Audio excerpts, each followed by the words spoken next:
to you. Hallelujah. Hallelujah, Jesus. Let's continue to worship God. Worship Him in the spirit and in truth. Come on, church. Hallelujah. With all our heart, let's sing this song.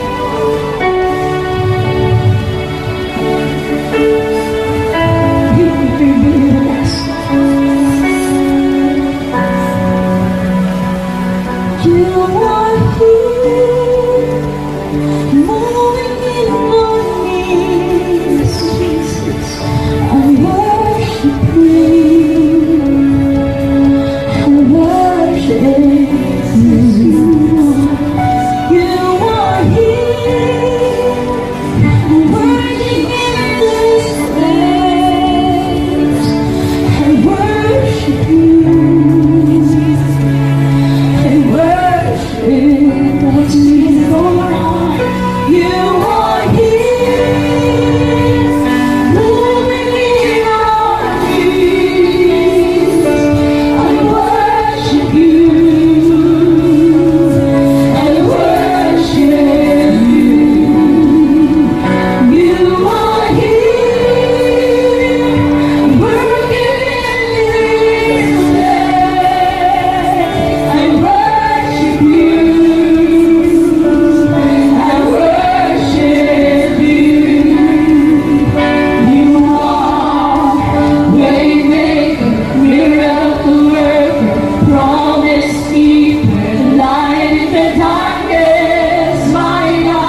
nagbabago. Ang Diyos ay nagpapagaling. Ang Diyos ay nagpapagaling na anumang karamdaman ng puso ng bawat isa sa atin. Hindi ko alam ang sitwasyon ng bawat isa, but God knows everything in our lives. Lumapit lamang po tayo sa Kanya ng buong pusong pagpapakumbaba. May gagawin at may gagawin siya sa buhay natin. Kung sa palagay mo, wala nang pag-asa, sa palagay mo, wasak na, sa palagay mo, wala nang solusyon yung problema mo, kapatid, lumapit ka sa Panginoon. He is a way maker. He is a promise keeper. Kapag sinabi niya, tinutupad niya, ginagawa niya. Kapatid, lumapit ka lang sa Kanya.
Kamusugad, patunay na si Lord ang inauna nyo, si Lord ang inatagaan nyo sa karangalan sa iyong mga buhay.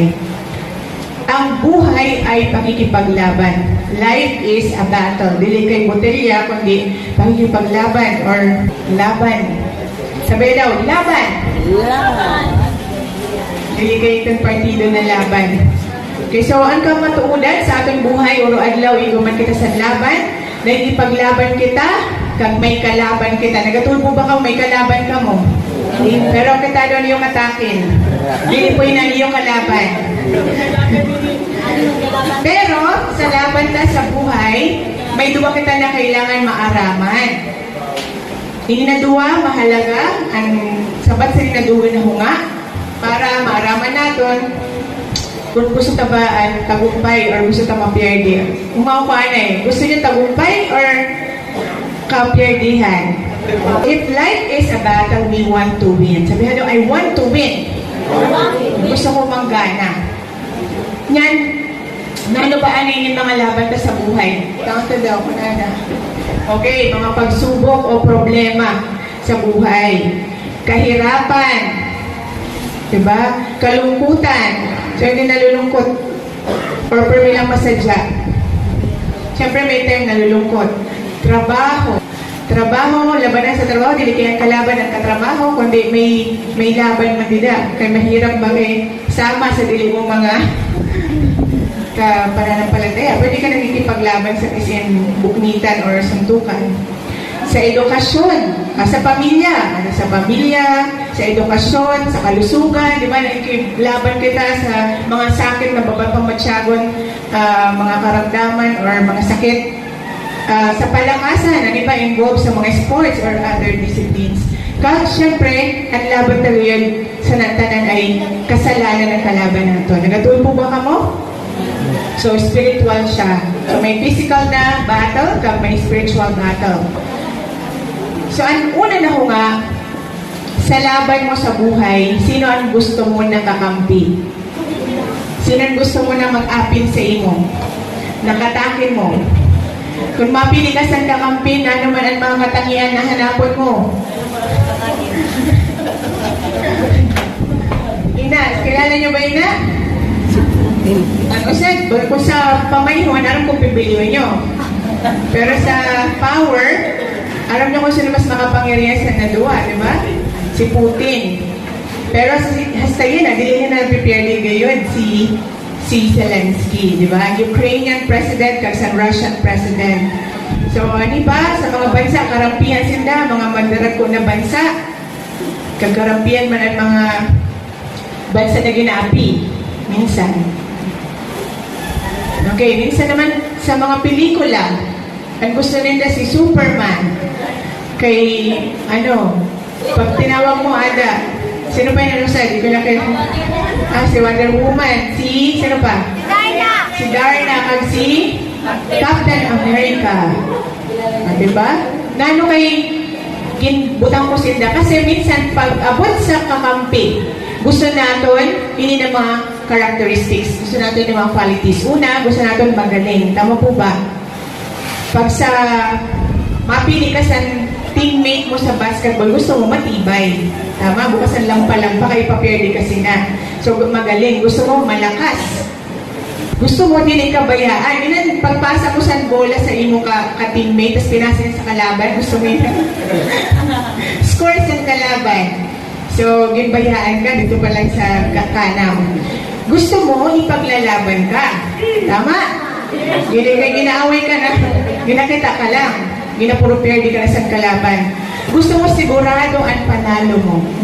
Dadalo ka niya sa tagumpay. Ang may mga characteristics na gusto natin. Nanano nga, who is on your side? Sino imo kakampi? Sino panig sa imo? So, ito na nga. So, unang dapat maraman mo na ang Diyos ay panig sa imo. Sabihan sa imo sa diri, ang Diyos kakampi ko.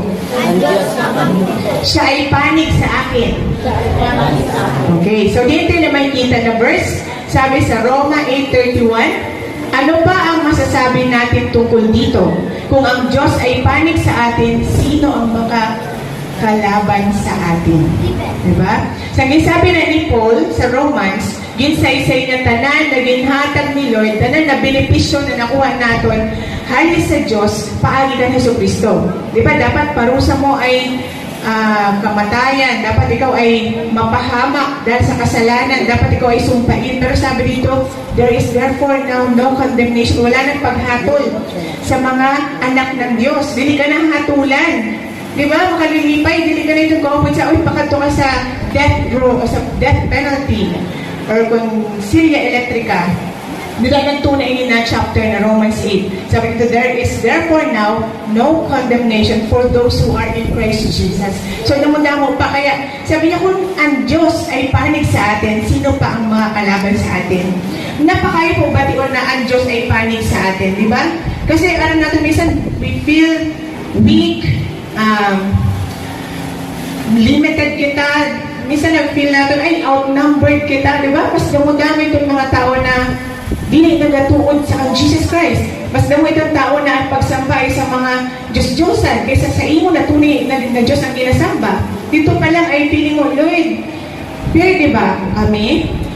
Or kaya pag-abot naman sa building, Lord, kagurugan sa mga building. Ang sa amon, dili ni masapat kung sa imo kung ikumpara. Pero, katawang-tawang sa verse sa pinagdili. Nasabi dito, kung ang Diyos ay panig sa imo, sino pa mga kalaban sa imo? So, wala din pag-usapan na mapanig ako dito sa pagurugandaan building. Mapanig ako dito sa dumudamo na tao may pag yun bilang puno-puno ang kalsada. Pag nagpirila, puno-puno ang kalsada. Salamat sa Ginoo, dili siya nagkakita sa numbers. Salamat sa Ginoo, dili siya nagkakita sa panlabas. Na ay, pipiliun ko na kampihan ito mga tao na magaling pumorma, mga pang sports at lawas, mga maliksi, diba? Mga healthy. Pero sabi dito, binigay ng Diyos Ama ang kanyang anak sa aton para dili na pagdanason ito mga kapahamakan, sumpa, gawa ng ating mga kasalanan. So kung dito pa lang, dahil sa ito na grabe dapat na parusa, ginligtas kita ni Lord, sino pa ang mga kalaban sa sa'yo. Nasabi, ano yung God is for me. Okay, ang Diyos ay panig sa'yo. Yan, sabi ni Dee, so bagamat si God, bagamat din sa mundo, iba sila sa mga ginatawag sa mga pelikula, di ba, na every time na nasa panganib ay matawag lang, may maabot na may ma-save. Pero si God, higit pa nila. Hindi lang siya superhero. Kaya si God, everywhere ato siya. Yun ang mga superheroes sa lang na lugar ang pwede nila kantuhan. Limited lang ang tao na pwede nila iligtas. Pero si God, ginligtas niya buong sanlibutan. Sabi sa awit 124, 2-3, kitaan po natin na kung ang Diyos ay panig sa iyo, kung ang Diyos ang kakampi mo. Sabi sa awit 124, 2-3, kung ang Diyos na si Yahweh sa amin ay di pumanig, kung halimbawa din hindi kakampi, noong kami sa lakay ng kaaway na malupit, maaring kami noon ay nilamon na ng buhay sa silakbo ng damdamin at ng galit na sukdulan na sa mga kaaway nila.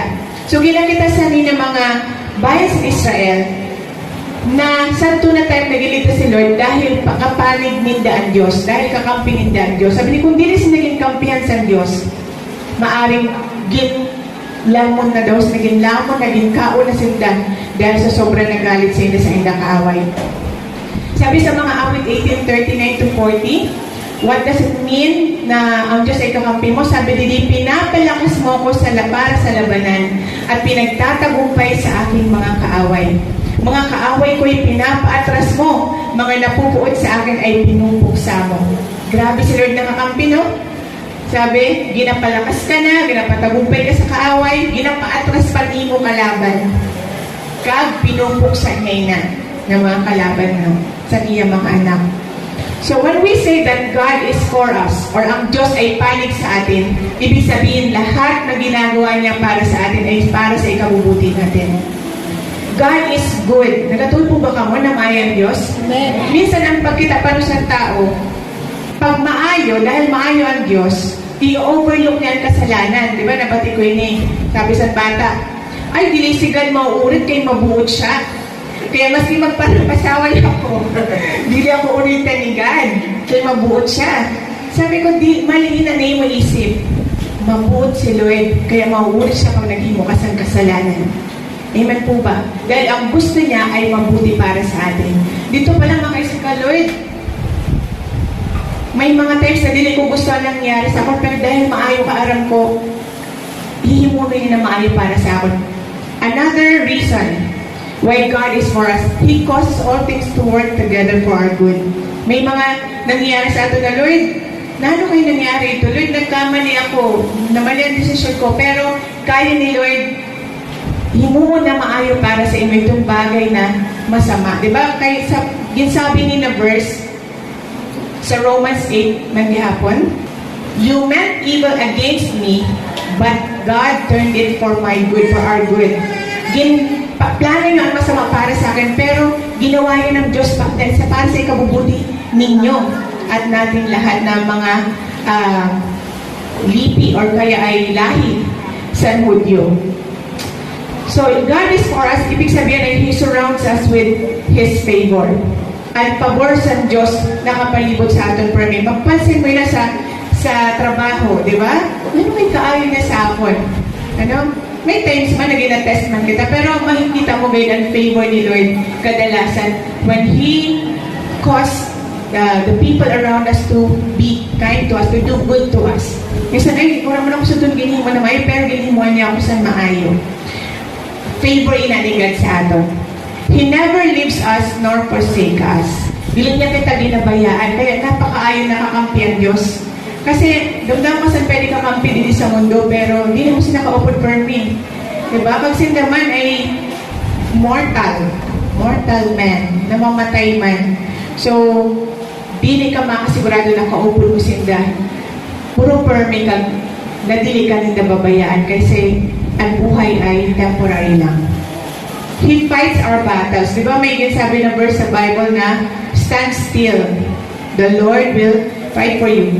Sa Chronicles, kay Jehoshaphat, di ba? Sabi niya, ako na malaban para sa'yo. Magpuri lang ka mo. Doon may darasinda na, nag-praise lang sila tapos ang kaaway ang nag-away-away kag na-perde. So kakampi naton ang Diyos. Sabi sa Joshua 10:8, huwag kang matakot sa kanila, ibinigay ko na sila sa iyong mga kamay. Wala ni isa man sa kanilang makakatalo sa iyo. Grabe si Lord pag nagapangako sa iyo mga anak, no? Ayaw kahadlok. Sabi niya, wala saan maka-perde sa imo. Katahong lang na promise. Sa Joshua 10:11, samantalang tumataka sila, ito isa sa mga labanan sa Joshua, pwede niyo pwede kita kay mga kapanaga kita sa pelikula. Samantalang tumataka sila sa paghabol ng mga Israelita, pinaulanan sila. So ang mga kalaban po ni Joshua. Pinaulanan sila ni Yahweh ng malalaking tipak ng yelo buhat sa langit. Umabot ito hanggang sa Azeka at napakaraming namatay. Mas marami pa ang namatay sa pagbagsak ng yelo kaysa tabak ng mga Israelita. Diba? Nakipaglaban pa ba sa David sa grabe? Hindi na, kayo ito pa naman yan na naging buhos ni God. Mas damupan pinatay kaysa sa inda mga sword. Kitaon na po, nag-search ako, sino ba kayo nakadako na mga yelo? So, yun daw sa nikadakuan mga snowpack na so, yun, ako po yung picture, baga siya mga bato. San tinalo, san ang mga Amorita, san bayan sa Israel.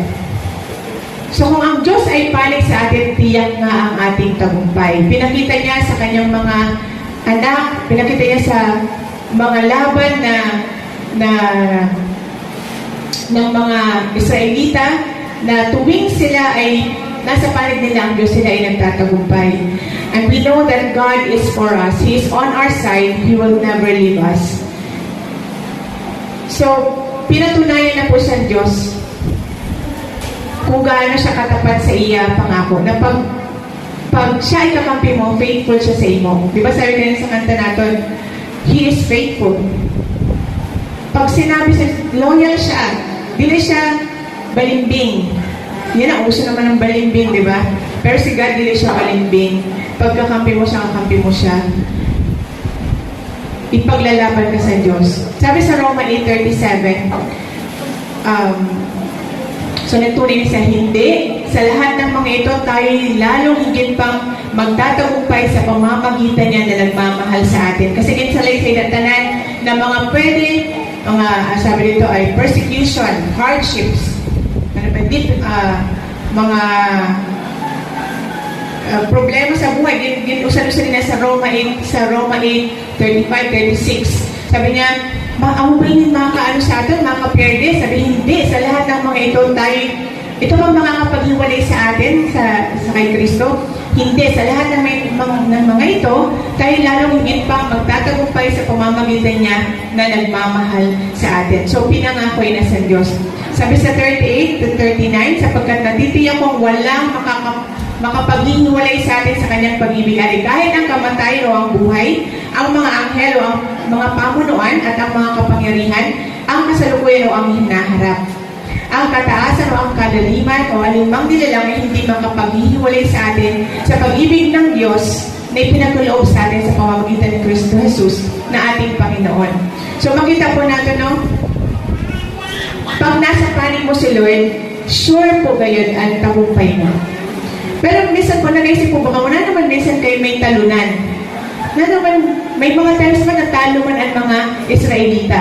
Maski man sa buhay sa Kristiyan, mapansin na nandito siya kay umatras sa laban. At doon na, bumalik na sa iya dati na buhay. Di ba parang talunan? Dili ba niya kakampi ang Diyos? Wala ba sila naging faithful sa iya? Siguro nung maunta, kita kaya, kanino kaya kita kampi? Kanino ba talaga tayo panig? Kasi ang Diyos panig sa atin, di ba? Okay, ano daw? Ang Diyos panig sa atin. Pero ano nga ikaw, kanino ka nakapanig? Wala na nakapanig.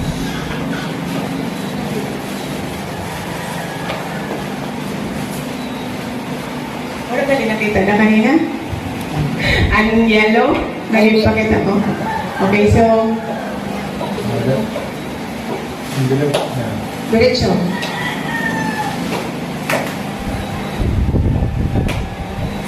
Okay, whose side are you on? Kanina, who's on your side? Sinong kakampi mo? Si si God, di ba? Pero ikaw, kanino ka kakampi? Kanino ka kumakampi? Kanino ka panig? Nano kayo napipirili kita? Nano kayo talunan minsan tayo? Minsan nakita rin natin yan sa buhay ng mga Israelita. Kita ko tapos sa Joshua 7:12-13. Sabi ni D, that is why the Israelites cannot stand against their enemies. They turn their backs and run because they have been made liable to destruction. I will not be with you anymore unless you destroy whatever among you is devoted to destruction. So, sa napunan times in the Joshua ay ang mga Israelita ay natalo ng kanilang mga kalaban. At sinabi dito ang dahilan. Nano kayo hindi ka mo makalaban sa iyong mga kontra, sa mga kaaway nyo. Dahil may mga gintago ka mo para sa iyo na dapat ay siraon, pero para pahalagahan niyo. So, nano po siya doon tawag? Sabi pa din sa 13, so po din sa 13, go consecrate the people, tell them, consecrate yourselves in preparation for tomorrow, for this is what the Lord, the God of Israel says, there are devoted things among you, Israel. You cannot stand against your enemies until you remove them. So may mga ginakasuklaman ang Diyos na kagamitan, ginagamit sa mga pagsamba sa Diyos-Diyosan, ginakasuklaman sa Diyos na adto sa inda ginaparatago. Kaya pierde sila, kaya dili sila makatindog laban sa inda kaaway. So minsan sa aton, alam natin panig sila sa aton, pero mahungamatan, Lord, ano kay prayer man ako pierde? Kasi kita itong dili nagapanig sa Diyos. Kita itong ginatraidoran natin si Lord. Dili kita matuod sa iya. Para sa niya sa buhay sa mga Israelita, ginapasira ito ni Lord, pero ginparatago nila, para pahalagahan nila. Kaya sabi ni Di, that is why you cannot stand against your enemies. Di ka mo makatayo, di ka mo makaharap sa iyong kaaway. Pwede na ka mo, dito ka lang, wala pa sa nangyari ganyan na labanan, pwede na ka mo. Mahina na dahil di na ngayon makaatubang pa lang sa kaaway.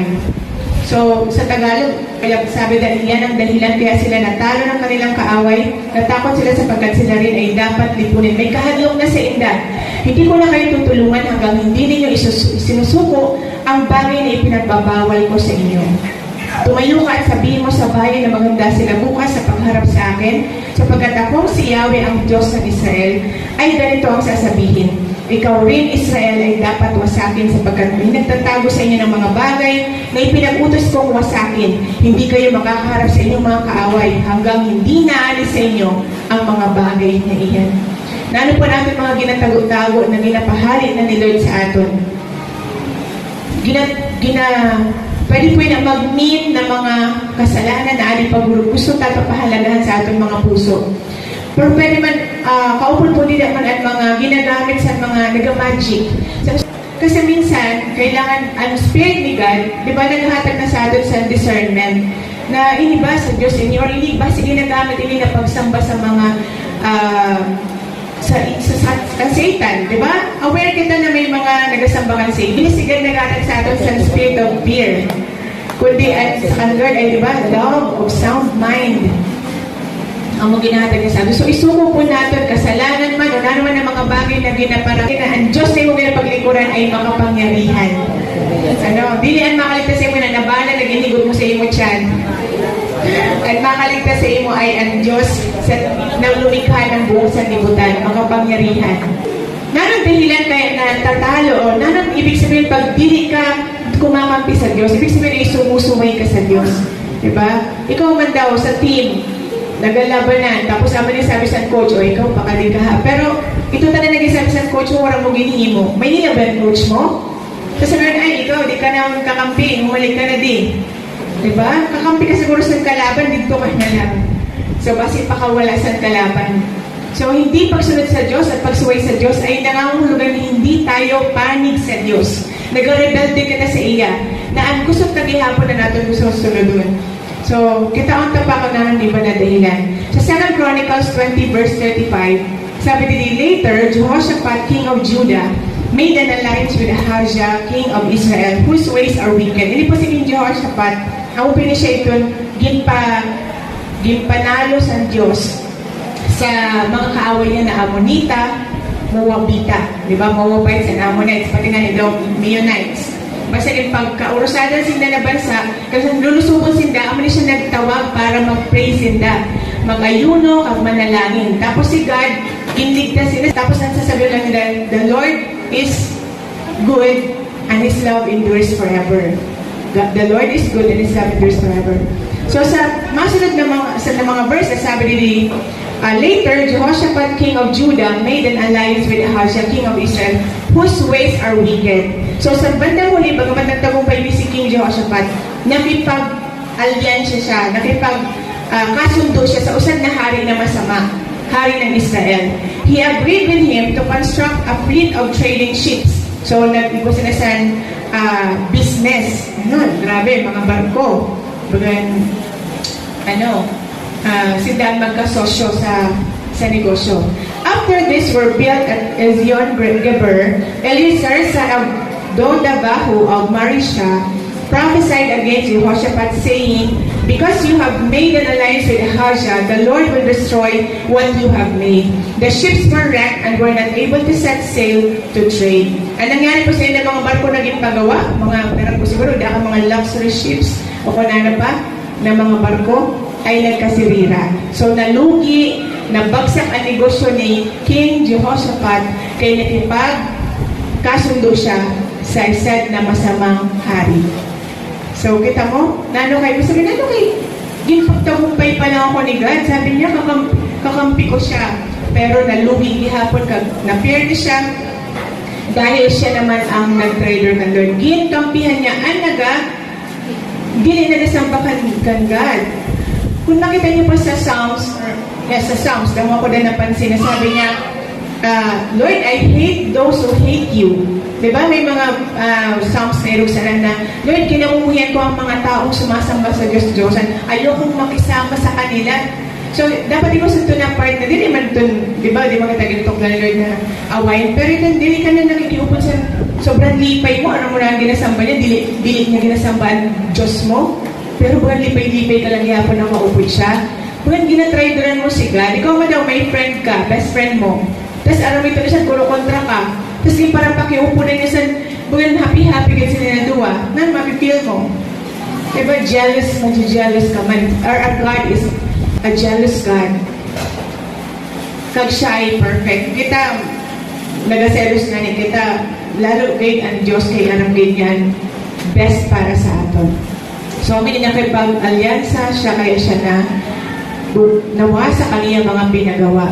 Sabi sa Numbers, sa bilang 14:41-43, but Moses said, why are you disobeying the Lord's command? This will not succeed. Do not go up because the Lord is not with you. You will be defeated by your enemies. Matatalo kayo ng inyong mga kaaway.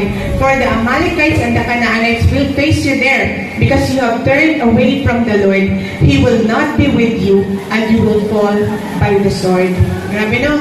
So, hindi naman sa inalabanan po sa mga nito Moses, ang mga kaupo niya, sabi niya, nano kayo naga para hindi ka man nagasunod sa utos ng Diyos.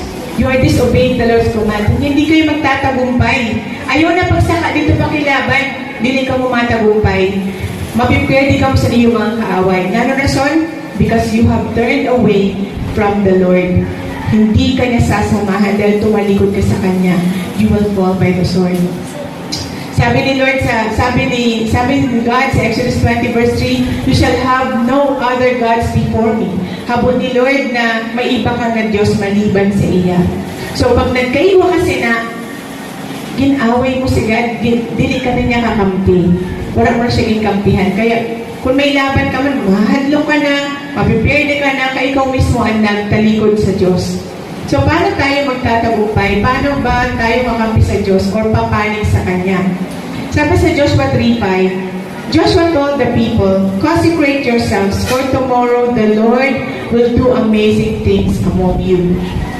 So, sa Tagalog, sabi, nakabutang ay linisin ang inyong mga sarili. Bukas masasaksihan ninyo ang mga himalang gagawin ni Yahweh. So, pag sinabi po, consecrate. Ano po ibig sabihin sa consecrate? So sabi sa Tagalog versions ng Bible ay linisin.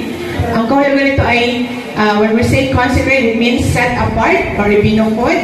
make holy, to dedicate to God, o hiwalay sa karamihan, o yung bukod. Yan, sabi ni, nagutos, masasaksihan mo ang gagawin ng Diyos ng mga dakilang bagay, ihiwalay mo ang iyong sarili. I-dedicate mo ang imo sarili kan Lord. Italaga mo ang iyong buhay sa Kanya. Nakabukod ka. Sabi sa mga awit 14:5, darating ang araw na sila'y matatakot sapagkat kakampi ng Diyos ang mga sa Kanya'y sumusunod. No? So, sumunod ka, ang kakampi ng Diyos ang sumusunod sa Kanya. So, obey God because to obey is better than sacrifice. Mas kinanapan sakripisyo natin pag pagbiyay sa harayo para magsimba. Kung dili mo kaya talaga obey kan God, sayang man ni hapon. Dili ni hapon ito makahatag sa karangalan sa Diyos. Dili ni hapon malulugod si Lord sa aton. So, paano ba tayo papanig sa Diyos? Una, manampalataya kay Jesus para sa kaligtasan. So, doon na po kita nag-start. Pumanig tayo sa Diyos nung tinanggap natin si Jesus bilang Panginoon natin at tagapagligtas. Gina-emphasize po natin, Jesus is not just Savior. He is also our Lord. Madali pa nung mag-ngayon sa Savior, kaya gusto mo, magaling mo lang si Jesus na genie. Jesus, wish ko ang meaning. Jesus, gusto ko pasalihin mo kay malungkot ako. Jesus, gusto ko gawin mo kong ganito. Buligan mo ako sa niya, magtagumpay ako. Baga si Jesus, ginangayo alang permisan, sa imo mga kagustuhan. Pero pag sinabi Lord, ibig sabihin siya ang masusunod. Di lang si Jesus genie, di lang siya comforter mo na makadasay mo kag patawakon ka, pag bagang clown, na pag malungkot ka, tawa na, kay malungkot ka, di lang siya si Jesus. Higit pa siya dyan, siya ay Panginoon. Dahil siya ay Diyos, dapat siya nating sundin. So, ang pananampalataya kay Jesus na bilang Panginoon at tagapagligtas, ang simula ng ating pagpanig sa Diyos. So ngayon si Jesus ba ay Savior natin? Siya ba ang dahilan kaya tayo ay ligtas? Amen. Dili kay mabuot ako. Dili kay pormi akong adto. Present every Sunday kaya ligtas ako. Ang dahilan ay si Jesus Christ kaya siya ang nagbayad ng ating mga kasalanan. At siya rin ba ay ating Panginoon? Si Jesus ba ang ating Panginoon? Ibig sabihin, siya ang ating susundin. May times na iba gan gusto ni Jesus, iba man ang gusto mo. Lord, dili mo galing gusto, pero gusto ko. So, man-decide ka nila, Jesus is your Lord, kaya siya ang susunodin mo. Dili mo man gusto, pero kay gusto ni Jesus, susunodin gayon.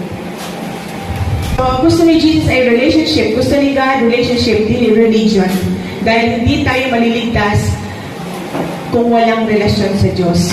Ang pagpasok sa relihiyon ay hindi makakaligtas sa atin. Tiyakin natin na meron tayong relasyon sa Kanya. Dahil kung nananampalataya tayo kay Jesus, siya ang masusunod sa atin. Ginadalantay na sa dun sa Matthew na pwede ka pa na maghimusan mga himala, makapagaling, makapagpalayas ng mga demonyo, pero sasabihin sa'yo ni Jesus, di ko kilala, sino ka? Kasi ang gusto niya ito nagasunod sa iya. So, di dito about sa mga naihimo mo, kundi ito about sa pagsunod mo kay Jesus. Ang importante kan Lord ang puso ta. Hain ba talaga? So, siya natin Panginoon. Sabi sa Juan 1:12, subalit ang lahat ng tumanggap at sumampalataya sa Kanya ay binigyan niya ng karapatang maging mga anak ng Diyos. So, dahil sa pananampalataya natin sa Kanya, kaya tayo'y naging mga anak ng Diyos. Kaya sabihin sa mga tanging anak ka ng Diyos. Kaya alam mo, may anak ba na hindi ginakampihan? Siyempre ginakampihan. Kaya alam mo yung sana anak, ang nag-rebelde. So pangalawa, pagsisihan ang mga kasalanan. So nagatuloy po kita na kita ay pinatawad na ni Jesus. Diba? Dahil sa kanyang kamatayan, tayo ay pinatawad, nilinis mula sa ating mga kasalanan. Pero habang kita naglalakad pa, nagagulat pa sa iya pag-abot, or kaya pag-atubang natin sa iya, nagawalan kita na mag-atubang sa iya, nagkakasala pa kita, tama? Pero hindi nahalin yung pagiging anak sa Diyos. Kaso, affected an aton relationship sa iya. Diba? Pag nakahimukasan sila sa iyong parents mo pa man po siya, pero syempre medyo may ilang. Bagay maaalo ka kayo, naghimukasan kasalanan.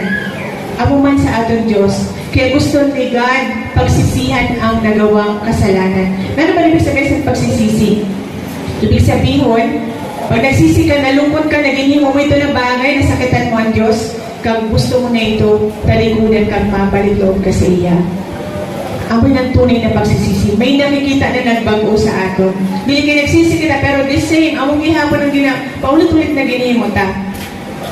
Dili ito pagsisisi. So, panunumbalik sa relasyon sa Diyos. Pagtalikod mula sa kasalanan, panunumbalik sa relasyon sa Diyos. Yun ang nais ng Diyos. Yun ang ating pagkampi sa Kanya. Sabi sa unang Juan 1:9, subalit kung ipinapahayag natin ang ating mga kasalanan, patatawarin tayo ng Diyos sa mga ito at lilinisin tayo sa lahat ng ating kasalanan sapagkat siya'y tapat at matuwid. So may promise si God, di kita malong, Lord, nagkasala ko, patawadan na ako, Lord. Ginabagal ko ang iyong habag, ang iyong pagpapatawad.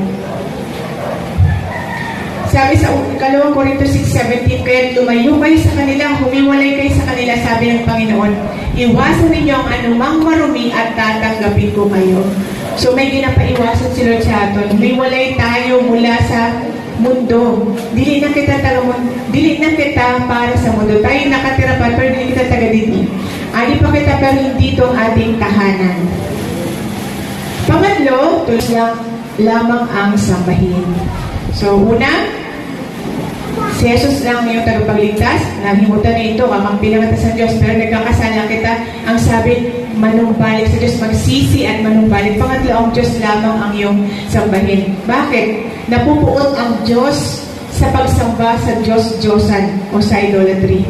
Ano ba ang pagsamba? Pabalik-balik na po natin. Hindi no, na ang idolatry, hindi lang po siya tumutukoy na nagaluhod ako sa usad na larawan, kundi ang mga bagay na ginpahalagahan natin higit pa sa Diyos.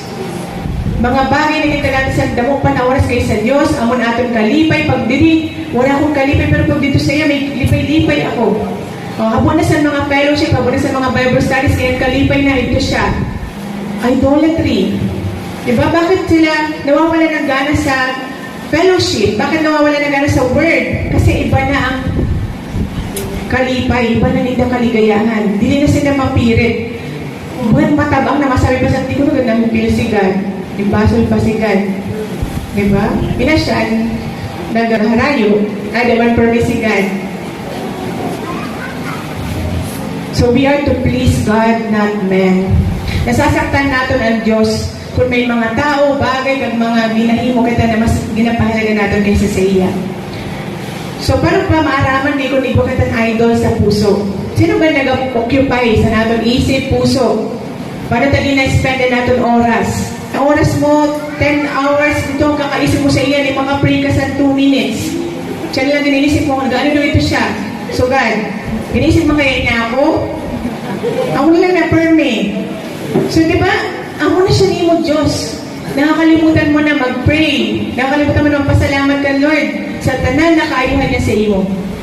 Sino ang naghahatag sa kasiyahan sa puso mo? Kaya ngayon malungkot na pag Sunday, bagan may problema. Pero pag iba na adlaw, na adto si crush, lipay-lipay ka, grabe energy. Sino? Nanan ginauna mo kada aga pag mata mo. Diba? Nanan pa may nagalabas sa imo bibig. Si Jesus din na na-share. Si Jesus din na nababanggitan. So, dito po natin nakita na igwa kita sa Diyos-Diyosan. Wala mo kita nagluhod sa mga rebulto, pero kung iba at sulit sa puso ta, igwa kaya kita sa Diyos-Diyosan. Kag madalas ako po dili kita exempted, dili kita superhero na tibay-tibay. May times distracted kita, pero alam natin, Lord, haliay ni sa puso ko, ikaw dapat ang makasatisfy sa akon. Dili ni na bagay, dili na pagkaon, dili ni na mga ginihimo o mga tao. Kasi nangyayari talaga siya. Kapag feel mo lang, ano may malungkot ako, Lord. Pero pag pa-search mo ang puso mo, ipapakita sa Lord, ay, amo na yung ginahanap mo. Amo na yung gusto mo himoon. Kaganhimon lang manumbalik sa Diyos. Lord, patawad ako, haliay, ginasuko ko yun sa imo. So, Diyos lang ang sinasamba mo kung, Diyos lang ang sinasamba natin kung iniibig natin siya ng buong puso. Kung siya ang nasusunod sa ating buhay, at siya lang ang ating pinaglilingkuran. Sabi sa Mateo 22:37, sumagot si Jesus, ibigin mo ang Panginoon mong Diyos ng buong puso, ng buong kaluluwa at ng buong pag-iisip. Ito ang pinakamahalagang utos. Utos po ina. Dili po sabi na pag nabadsyak mo, nalag mo sigad sige palangga siya. Ginasubugad po kita. Kasi pare na sa kakaayon takay, kung dili kita magsunod sina na utos, kung dili na sabi ni God sa aton, damo-damo kita papalanggaon dili sa aton puso. Kag dili na may isip si God. Limot natin ang Diyos. So we all want to win the battles in life, and we know that as long as God is for us, God is on our side, we will win. We will never be defeated. Tama po ba? God is always victorious. But why do we lose sometimes? Bakit may mga followers of Jesus na defeated? Maybe we need to ask ourselves, whose side am I really on? Hain ba talaga ako nakapanig? Kan Lord ba ako? Balikan tapos si Josue. Si Josue po, sa ginatubang niya mga Israelita, ginpatuwa niya siya. Sabi niya, kung ayaw niyong maglingkod kay Yahweh, pumili kayo ngayon kung sino ang inyong paglilingkurang mga Diyos. Kung sino inyong paglilingkuran. Ang mga Diyos na pinaglingkuran ng inyong mga ninuno sa Mesopotamia, o ang mga Diyos ng mga Amoreo na sinasamba dito sa lupin ninyong tinitirhan. Ngunit para sa akin at sa aking sambahayan, kay Yahweh kami maglilingkod. Now, binugin stinger ngayon ni Josue. Sino ba talagang gusto nyo? Kasi kung kanlord ka mo, kanlord, kung kan sa dili sa Diyos na namurayo, kung sa dili pwede na tulon mo Diyos. Dili pwede na manira ka sa duwa na kaharian sa kadiliman kag sa kaliwanagan. Usad lang nga natin pilion. Ngunit sinabi ni Josue sa taong bayan, hindi ninyo kayang maglingkod kay Yahweh sapagkat siya'y isang Diyos na banal at siya'y mapanibubuhuing Diyos. Hindi niya palalampasin ang iyong mga pagsuway at pagkakasala. Kapag tinalikuran ninyo siya at maglingkod kayo sa mga Diyos ng ibang bansa, kapupuutan niya kayo at parurusahan. Hindi niya panghihinayang lipulin kayo sa kabila ng kanyang mga kabutihan sa inyo. Grabe no? Maskin maayos si God, is slow to anger, may abounding in steadfast love. Pero nauulit man ang Diyos. Diba? Dili lang kayo itong Diyos na kilala, maski magparapas sa lang ako, mga buod si Lloyd. Dili ito mabuot. Ano ito, wala itong justice. And goodness may justice. Sumagot ang taong bayan kay Josue, hindi po mangyayari iyan. Kay Yahweh kami maglilingkod. So ang ito, nagpili sila. Sinabi ni Josue, kayo na rin ang mga saksi na pilinin ninyong paglingkuran si Yahweh. Sumagot naman sila, opo, saksi kami. So, sumagot muli ang mga tao, maglilingkod kami kay Yahweh na aming Diyos at susundin namin ang kanyang mga utos. So, dito po, ginpili nila si Yahweh. Sa aton po buhay, nagaduwa-duwa pa ba kita? Or nagpili na kita sa natin paglilingkuran? Sabi sa Roma 8:31-32, ano pa ang masasabi natin tungkol dito? Kung ang Diyos ay panig sa atin, sino ang makakalaban sa atin? Kung ang sarili niyang anak ay hindi niya ipinagkait, sa halip ay ibinigay para sa ating lahat, hindi kaya niya ibibigay ng masagana sa atin ang lahat ng bagay? Nano pa ba ngayon mo kan Lord? Wala na ngayon yung pagkait ang kausad-usadin na anak? Nano pa, dili niya pwede kaya ihatag sa imo? Diba? Sabi nga, nagpakahirap ang Diyos, gin-express niya ang poverty para maging mayaman kita. Sa iya, poverty, nagkaibukan sa riches. Nasa piling mo si Yahweh, sabi sa Panayas 3:17, na iyong Diyos at ang kanyang kapangyarihan ang magbibigay sa iyo ng tagumpay. So habang nasa piling natin si Yahweh, nandiyan ang kanyang kapangyarihan, yan magtatagumpay tayo. Siya ay magagalak sa iyo at ang pag-ibig niya magbibigay sa iyo ng bagong buhay. Masaya siyang aawit sa laki ng kagalakan. Diba? Yan talang dila, nakita niyo no? Si Yahweh nag-aawit man, nagkakanta. He rejoices over us with singing, sabi sa Bible. Oh, napapaawit si God kapag ikaw ay sa iya kampi. Pag ikaw ay nagasunod sa iya. So, kanina tayo, balik, kanina tayo sumusunod, naglilingkod. Sino ba ang pinapahalagahan natin sa buhay? Sino ang nasusunod sa atin? So, kung tayo ay, sabi sa Bible, tayo ay para sa Diyos, likha kita para sa iya. At ibinuhod niya para sa Kanya. Piliin natin ang Diyos. Bumanig tayo sa Kanya dahil siya ay kakampi natin. Huwag tayong lumayo. Di kita magharayo ang God. Pwede po ba kita magpasalamat magtindog?